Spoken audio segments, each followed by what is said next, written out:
The Pittsburgh Penguins played a textbook defensive game against the Anaheim Ducks on Tuesday night, and I'm going to talk about that with a special guest for today's episode of the Locked On Penguins podcast. You're Locked On Penguins, your daily podcast on the Pittsburgh Penguins, part of the Locked On Podcast Network, your team every day.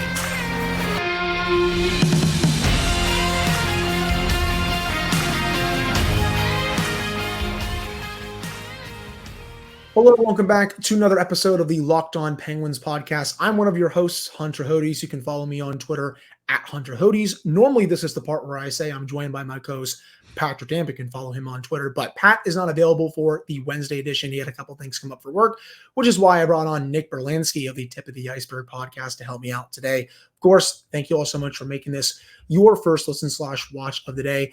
And today's episode is brought to you by Sleeper.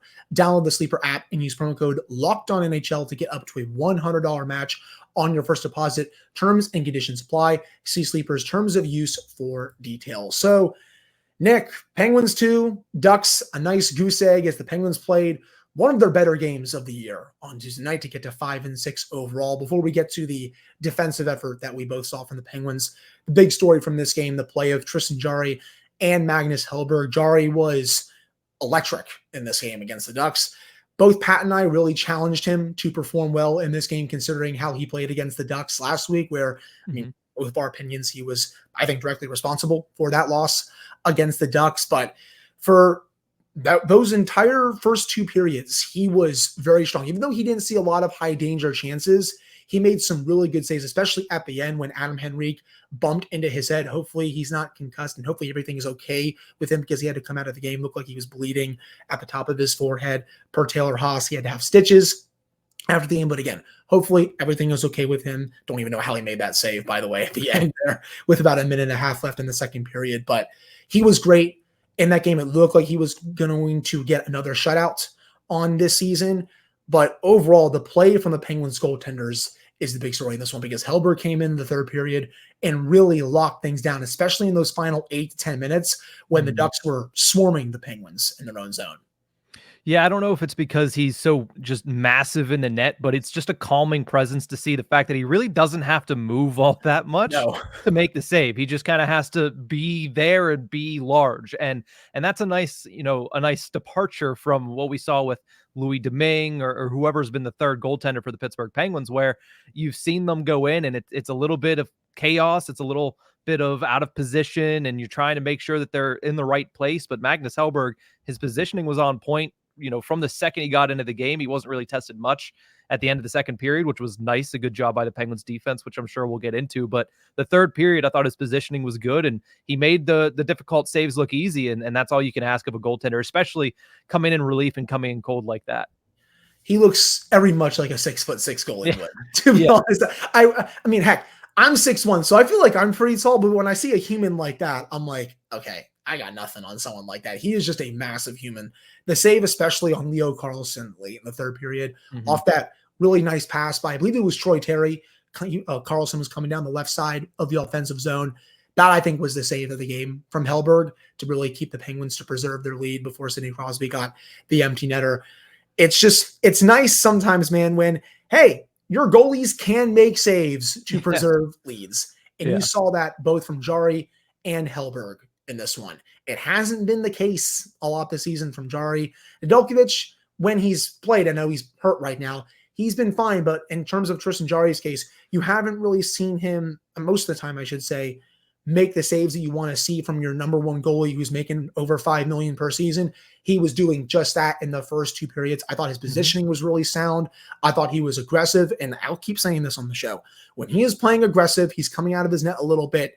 He is at the top of his game, and you saw that in this one. Again, I can't believe he made that save after what happened with Adam Henrique, but overall, I thought he played a very stout game, and then Hellberg was able to come in and finish the job.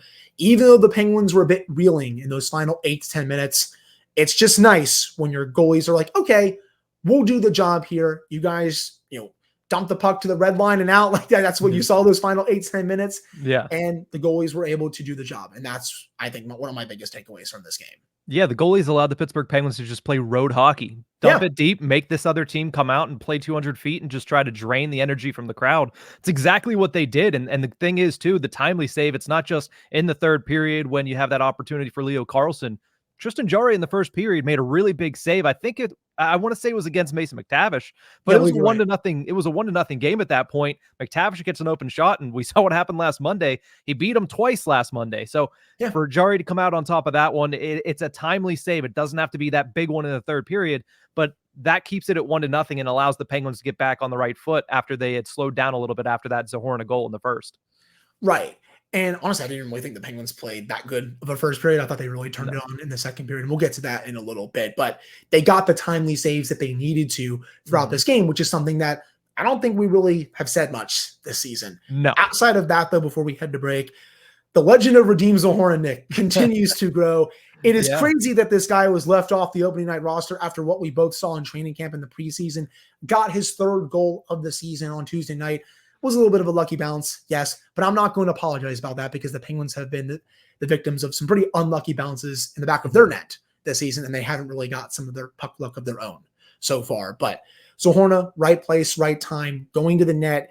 He has been the spark that the third line really needed when he was called up. I understand giving Jansen Harkins a shot, but Radim Zohorna at this point is a better hockey player than him, and he's really helped elevate the games of Lars Eller and Drew O'Connor as well. And speaking of them, I thought Eller and O'Connor were really solid in that game. I thought Eller was getting a couple good quality chances. I thought O'Connor was getting some more chances. I think the puck is going to find the back of the net for him sooner rather than later. But Zohorna, man, his average game score last night, I believe, was top 5 on the Penguins. Yet again, he continues to be an absolute force out there for the third line. Yeah, and it's not just Zohorna. It's Eller and O'Connor and where they're scoring their goals. I know O'Connor has been held off the score sheet so far this season, but you look at where he's getting all his opportunities, it's right in front of the net. That's where Zohorna scored again last night. It's where Zohorna has scored all 3 of his goals. These guys, not to say that they don't have talent, not to say that they can't score off the rush, but they're going to get their bread and butter in the front of the net, in the crease, and they're pretty much the only line on the Penguins that has been doing that all season long, and it's starting to pay dividends. I mean, Zohorna, I think the big thing that I've noticed since he came up, you knew he had the long reach. He's actually utilizing it more on the forecheck this year than I've seen him in seasons past. He's getting into an area where he just comes in on you on the offensive zone, and when you're trying to get out of your defensive zone, what are you going to do with the puck? Because you can try to dance around him, and even if you dance around him, he turns around with that long reach, and it takes up your entire body once again. He's actually utilizing that long reach a lot more this season, and it's helping on the forecheck. It's helping on the back check as well when he's coming back into the play, and I think it's really, helping with the fact that like O'Connor is the speed and shifty type of guy that's going to come in and force you to make the drastic play. So Zohorna is a guy that's going to come in and he's just going to take up all the space and suffocate you in the offensive zone. And I think it's a really good combination for the Penguins right now. And we saw signs of that coming out, I feel like, in the preseason. It was the game against the Red Wings in Detroit, and he was just hounding the Red Wings in their own zone with that long reach, set up one of the goals in that preseason game. And he's continued to do that since he was called up to the big club after he was sent down to Wilkes-Barre. And it's really nice to see. I would love to see him more on the penalty kill as well with that long reach, because I think he can break up a lot more plays on the PK with that reach. Overall, though, it's been really nice seeing him have this success, because I feel like the talent has always been there with him. It's just about him getting an opportunity. And overall, I wasn't, I guess, a massive Radim Zohorna truther early on, but I can definitely say I am now with the way he has played so far this season. But that will do it for this first segment. Coming up in the second segment, Nick and I are going to get into how good of a defensive performance that was for the Penguins, and if this maybe needs to be the blueprint for some of their wins going forward. But before we get to that, we got to tell you all about eBay Motors. Passion, drive, and patience. What brings home the winning trophy is also what keeps your ride or die alive. eBay Motors has everything you need to maintain your vehicle and level it up to peak performance. From superchargers, roof racks, exhaust kits, LED headlights, and so much more. Whether you're into speed, power, or style, eBay Motors has got you covered. With over 122 million parts for your number one ride or die, you'll always find exactly what you're looking for. And with eBay Guaranteed Fit, your part is guaranteed to fit your ride every time, or you'll get your money back, because with eBay Motors, you're burning rubber, not cash. With all the parts you need at the prices you want, it's easy to turn your car into the MVP and bring home that win. Keep your ride or die live at ebaymotors.com. Eligible items only. Exclusions apply. And we're not done yet. We still got to tell you all about Sleeper, which is the official daily fantasy app of the Locked On NHL Network. Sleeper is the #1 choice for daily fantasy sports, and especially daily fantasy hockey, because with Sleeper, you can win 100 times your cash in daily fantasy hockey contests. You can do this by yourself. You can do this with your friends. Heck, you can do this with your family, and it's not strict to just hockey. You can do this for the NFL, NBA, MLB, and college football. All you have to do is pick whether studs like Connor McDavid, Alex Ovechkin, Sidney Crosby, Erik Karlsson, all those types of players will record more or less basically their stats. Goals, assists for goalies like Igor Shesterkin. You can do saves. Heck, you can do plus minus if you want to. And to win a 100 times bet on Sleeper, you need to correctly predict the outcome of 8 player stats. You heard me, Penguins fans. You can win 100 times your money playing daily fantasy hockey with Sleeper. So start paying attention and nail your picks so you can start winning big. Use promo code LOCKEDONNHL and you'll get up to a $100 match on your first deposit.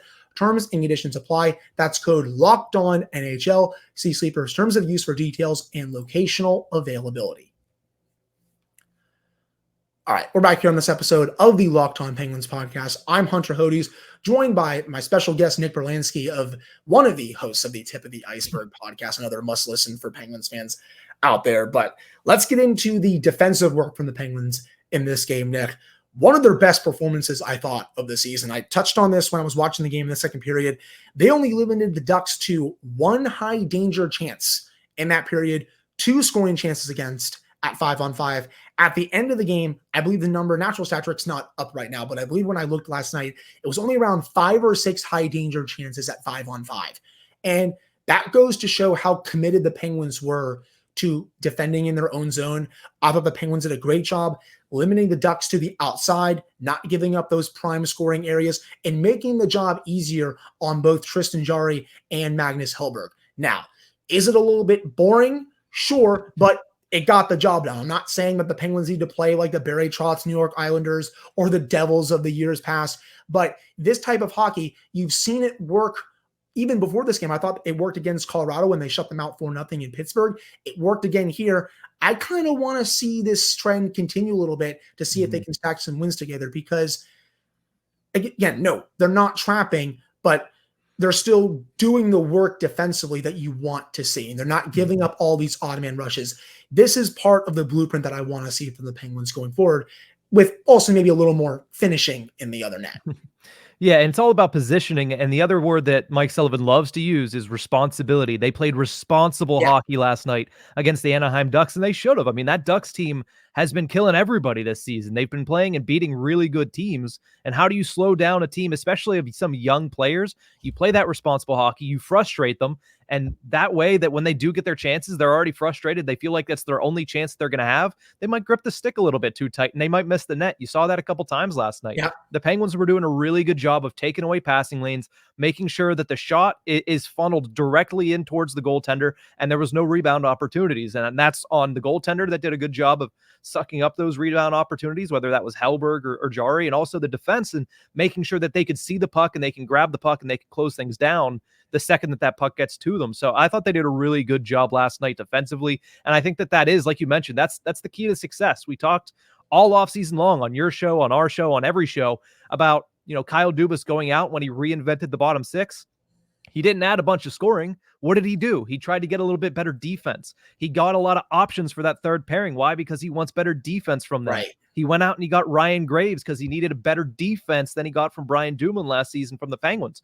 They wanted to get more defense. They did get some offense in bringing in a guy like Riley Smith, but even that, he's a guy that plays the penalty kill. He's a guy that is responsible in his own zone. He's a guy that Mike Sullivan likes to play and likes to have on his roster. They played a really good game. They played a full 60 minutes for one of the first times that we've seen over the past 2 seasons, not just this season. So I thought it was a really good game. And as Mike Sullivan is probably blushing right now in SoCal, it was a responsible game, which, he's going to love watching that tape back.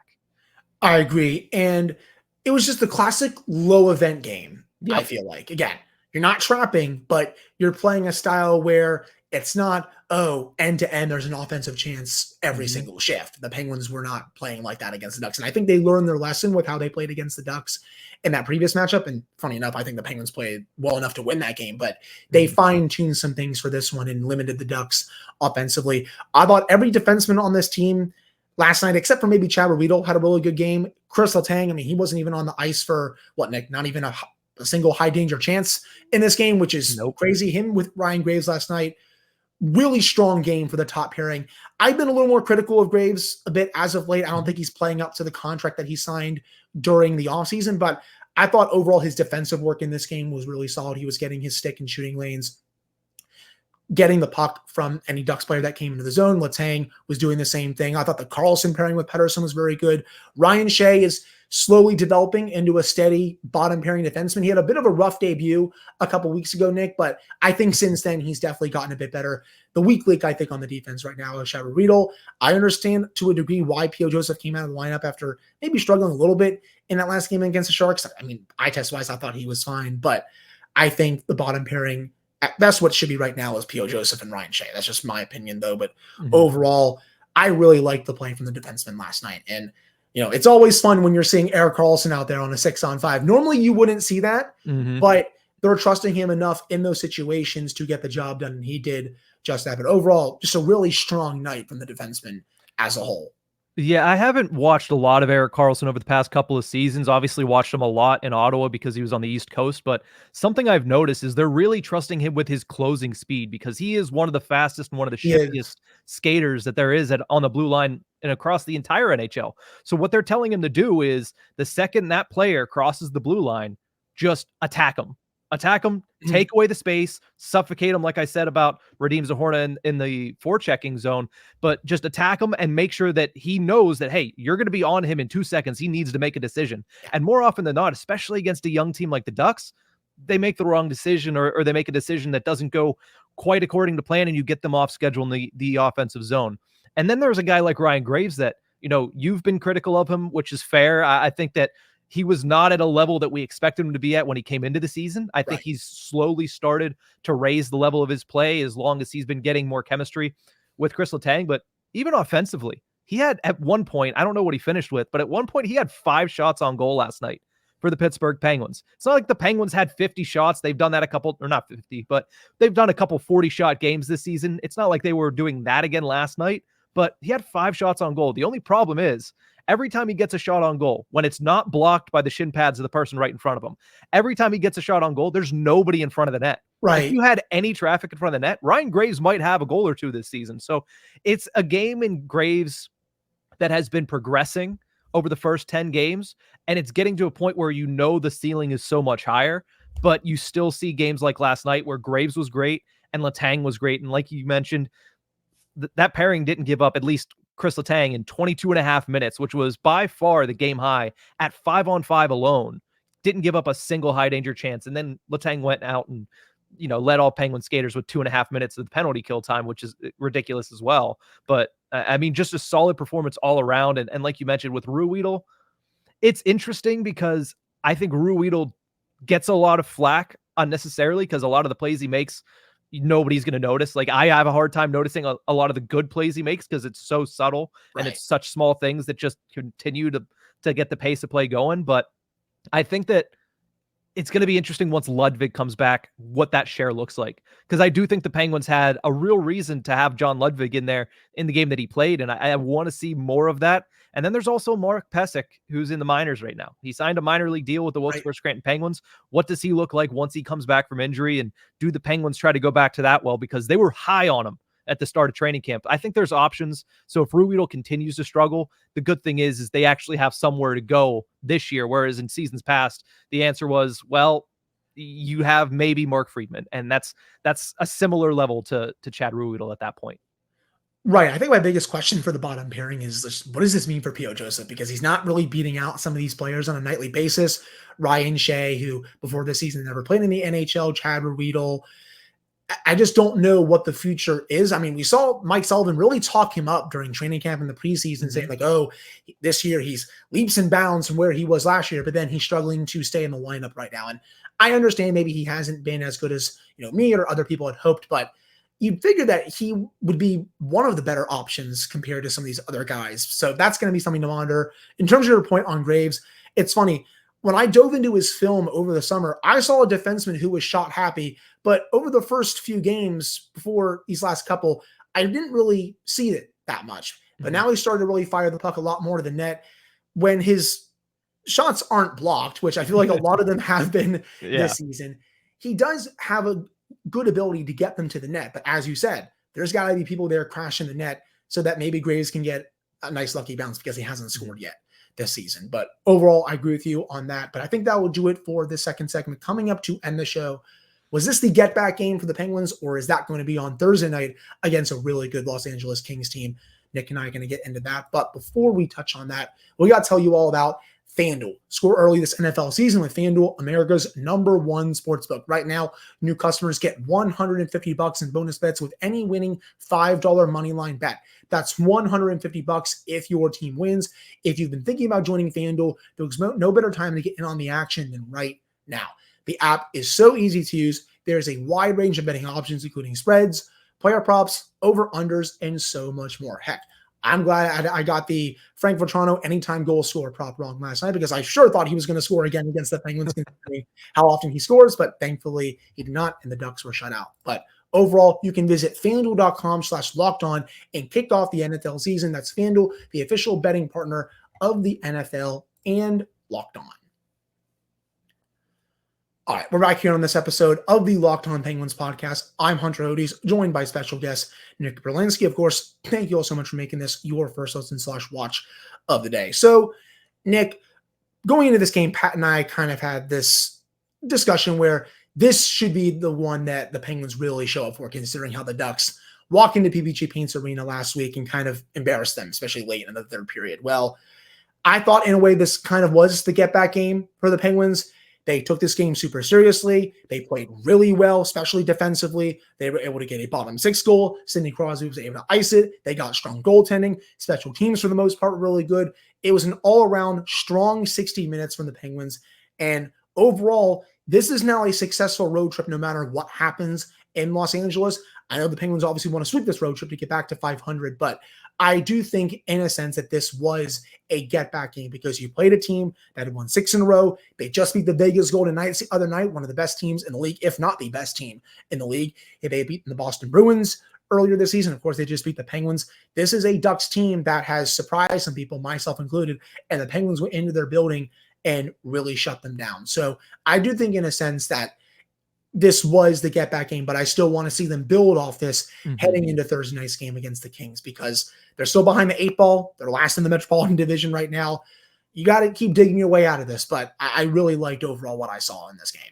Yeah, you saw them on Saturday get their equivalent to a week 1 game in college football, right? You're playing Appalachian State or somebody like that. You just beat the crap out of them. You're like, all right, the vibes are good. The vibes are here. I think this is similar, again, to make it a parallel to college football. This is similar to that next week. Like, oh, you're playing a D1 school this time. They're a little bit better, and they are pretty good, and they'll have a good season. But that's not really the litness test. The litmus test is coming up on Thursday, and that's going to be the LA Kings because, yes, the Anaheim Ducks have been really good this season. They're outperforming all of our expectations, and if you said that they were going to be this good, you're either a blatant homer or you got extremely lucky. But the Kings are a team that from the outset we've known was going to be a very good team this season, and they have gone on to prove it at the start of the year. They're stacked from top to bottom, not to mention that's a house of horrors a little bit for the Pittsburgh Penguins. They haven't won there since 2018. So to go out there to get that 3-game win streak, which they have not gotten this season, they've been cut off at 2. I think that only happened once. So they've been cut off at 2 once, and they got to get win streaks together because especially when you start 4-6 or whatever they were, 3-6 at one point, you need to start building win streaks and you need to have perfect road trips, not just for your team because you come back to Pittsburgh, but because you need to get it in the standings. They won last night. They're still in the basement of the Metropolitan Division. You put yourself in a hole. You need to keep going. And Thursday is going to be a litmus test. You can't just, and as we saw against Colorado, you can't just play great against a good team one time and then fade away the next couple of games. You need to stack good games against good teams. And this is an opportunity to do so on Thursday night. I'll have, I don't drink coffee, but I'll have, I guess, a glass of water ready to try to wake up and stay up for the Midnight Owls Club. Glass of water, man. I I can't drink coffee. I've never drank coffee. I try everything I can. And I told Horwat yesterday on the show, during intermissions, I stand next to where I'm usually sitting for the game. I just stand and watch it. I don't mind that. I was just going to say I might have a Corona or something like that. Of course, Ooh. if you're listening to the show and you're underage, don't underage drink, but No. I'll probably have a Corona just to, I work a little early on Friday, but heck, I'll still have a beer for that game. But I agree with you overall. The Kings, very good to start the year, 7-2-2. And if my memory serves me correct, Nick, they've gotten blown out in LA the last 2 years that they played there. If I believe that's right. Yeah. So you're right. It is a little bit of a mini house of horrors for the Penguins where they haven't played that well in LA. It's funny. They usually play the Kings pretty well in Pittsburgh. Oh, yeah.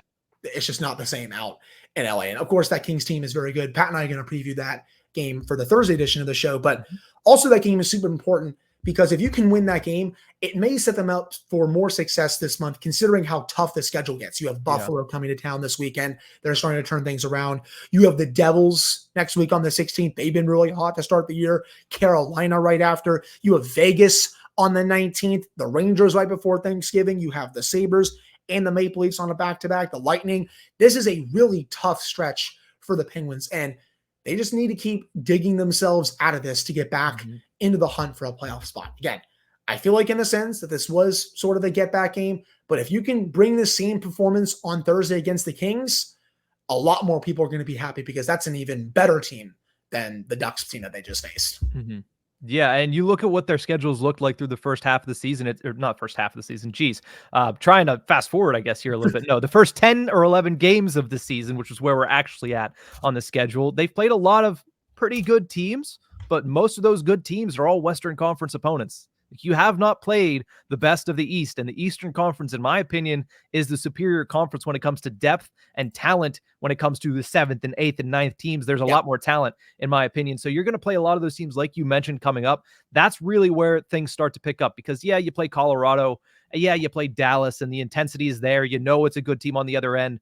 There's no animosity, though. Maybe a little bit with Colorado, but that's friendly animosity because of McKinnon and Crosby. There's animosity between the Pittsburgh Penguins and the New York Rangers. There's animosity between the Penguins and even the Maple Leafs. I mean, who knows what that matchup is going to look like with Kyle Dubas coming to this side, with Nola Chari on this side. I don't know what that looks like, but there's more animosity. The games are a little bit more energetic. They're a little bit more physical, and that's what the Penguins have on deck. They can't afford to get another loss here against Los Angeles, especially if they go out and they fall flat, like you mentioned, they have in LA the last couple of seasons. If you look flat against LA, that's just going to take away all your momentum coming home with a lot of tough opponents coming into Pittsburgh and you going to visit them. So it's very important, I think, for their season to be able to go out there and at least put together a good game. And really, they should get a win on Thursday. I really feel like the vibes are that they do, but like you mentioned, you'll preview that with Pat coming up tomorrow. Yeah, for sure. Just as I said that this game on Tuesday was one of, if not the biggest game of the season to date, I feel like Thursday, it goes up a notch at least a little bit with how good you can always kick that can down the road as podcasters. It's one of the simple tricks that we have. I know, and then we'll probably be saying the same thing in March or April if this team is in the playoff at that point. But I think that'll do it for this edition of the Locked On Penguins podcast. Oh, I did forget one more thing. Sidney Crosby's empty netter on Tuesday night was phenomenal, by the way. That was a beautiful play, one that I feel like only Sid and maybe a couple of other players can do in the NHL. The way he just flicked the puck, looked like he was just skyhooking it out, and then the puck goes in the net. Just a beautiful play there, Nick. When I saw it, my jaw dropped, to be honest. It's just Sidney Crosby, man. It just doesn't surprise me at this point. We've watched it for 19 years, but there's still things that he does that you're like, well, okay. I mean, I guess. I mean, most humans can't do that, but sure, Sid, make it look easy. That's fun. I know. He makes everything, I feel like, looks so easy. And then I think overall we hit on everything. I will say one more thing, though. Jake Gensel can't go offside on that Noah Chari empty netter. I didn't really like that, to be honest. I'm glad it didn't come back to bite them, Nick, but just have better awareness in that situation. Jake, I feel like, should know a little bit better there. Yeah, you're going to have a brain fart every once in a while, and that's going to happen. You can't have it happen in a moment like that where, yes, it didn't hurt them. It wasn't overly pivotal, but it was a one-goal game. You can't do that whenever you're getting an empty netter and essentially putting a dagger to the Ducks. You gave them a little bit of life, but fortunately, the Penguins were so good all night long that they just continued that for 55 more seconds, and they got the 2 points. Right. And I don't really feel like the Ducks threaten that much for those final 55 No. seconds in the offensive zone anyway. But I think that'll do it for this episode of the Locked On Penguins podcast. Nick, thank you so much for coming on today to talk about this game. Where can everyone find you in the show? Yeah, you can find me at Nick_Brlansky on Twitter. That's where I put most of my writing, most of everything else. You can catch my writing at InsideThePenguins.com, which obviously also houses our podcast, which you can find anywhere you get your podcast from. It's Tip of the Iceberg Podcast. Or you can find us on Inside the Penguins on YouTube, which is game recaps, which is Iceberg to go on 3 days a week, is full episodes of Tip of the Iceberg 2 other days a week. We got a lot of stuff going on. It's all going up there. So check it out if you'd like. And I would certainly appreciate it. The Nick and Nick show is one of the best out there, my friends. That's what I call it, at least. It's always fun when the two of us can get together, drum out some content on this wonderful hockey team. But go follow Nick, go follow their show. They also do a tremendous job as well. But again, thank you all so much for listening. Pat and I will be back with another episode for you all on Thursday to preview the game against the Kings and see if the Penguins can get this going. And then Friday, we'll recap that game and get you all set for Penn Sabres on Saturday night. But again, thank you all so much for tuning in. We'll be back on Thursday.